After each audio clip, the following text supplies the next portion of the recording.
பாருங்க, ஒரு அதிசயமான ஒரு பொருள் கிடைக்குதுன்னு வைங்க, ஒரு அபூர்வமான ஒரு பொருள் கிடைக்கிறது. கிடைப்பதற்கு அரிய ஒரு பொருள் கிடைக்கிறதுனா அது யாருக்கிட்ட போய் சேரும் அப்படின்னு எழுதப்படாத விதி அப்படின்னா அரசருக்கும் அரசாங்கத்துக்கிட்ட தான் அது போகும். இருக்கிறதுல யாருக்குமே கிடைக்காத ஒரு பொருள் கிடைக்கிறது, ஒரு புதையல் கிடைக்கிறது, ஒரு பொக்கிஷம் கிடைக்கிறதுனா அது யாருக்கிட்ட இருக்கும்னா அரசரிடம் அல்லது அரசாங்கத்திடம் இருக்கும். இதுதான் எழுதப்படாத ஒரு விதி. அதே மாதிரிதான் அதியமான் கிட்ட ஒரு அபூர்வமான ஒரு பொருள் கிடைக்கிறது. கிடைக்கிறதுக்கு அரிதான ஒரு நெல்லிக்கனி கிடைக்கிறது. அதை அவரு தன்னக்காக வைத்துக் கொள்ளாமல் அவைக்காக கொடுக்கிறார்.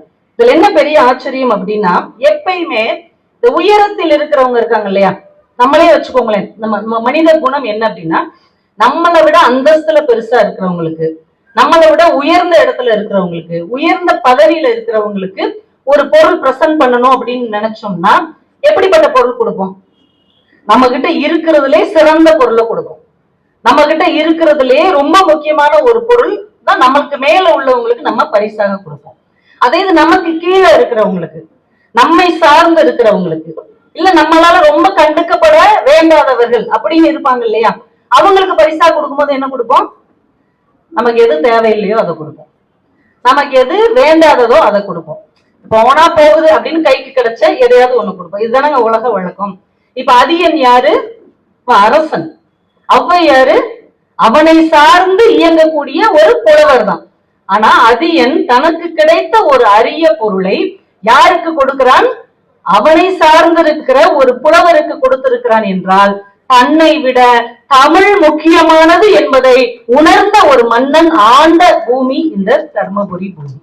அதற்காகவே இங்கே வாழ்வதற்கு நீங்கள் எத்தனை பேரும் ஒரு கிடைத்தற்கரிய பேறு பெற்றவர்கள் அப்படின்னே சொல்லலாம். அதே மாதிரிதான் அரிய ஒரு கலை திருவிழா, ஒரு புத்தக திருவிழா, ஒரு அறிவுசார் திருவிழா இந்த மண்ணில் நடப்பது என்பது ரொம்ப பொருத்தமானது.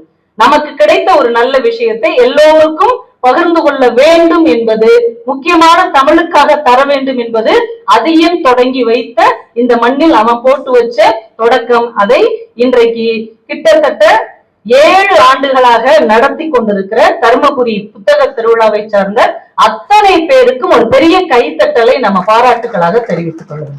அன்னைக்கு தொடங்குனது தமிழுக்கு இவ்வளவு பெரிய முக்கியத்துவத்தை நாங்க கொடுப்போம், எங்களுக்கு இதோடைய அருமை தெரியும் என்று ஒரு மன்னன் உங்களுக்கு முன்னால் அதை தொடங்கி வைத்திருக்கிறார். அதை நீங்கள் ரொம்ப அற்புதமாக பின்பற்றி கொண்டிருக்கிறீர்கள் அப்படிங்கிறதே இந்த மண்ணில் நாங்கள் பேசுவதற்கு ரொம்ப பெருமையாக நாங்கள் கருதுகிறோம்.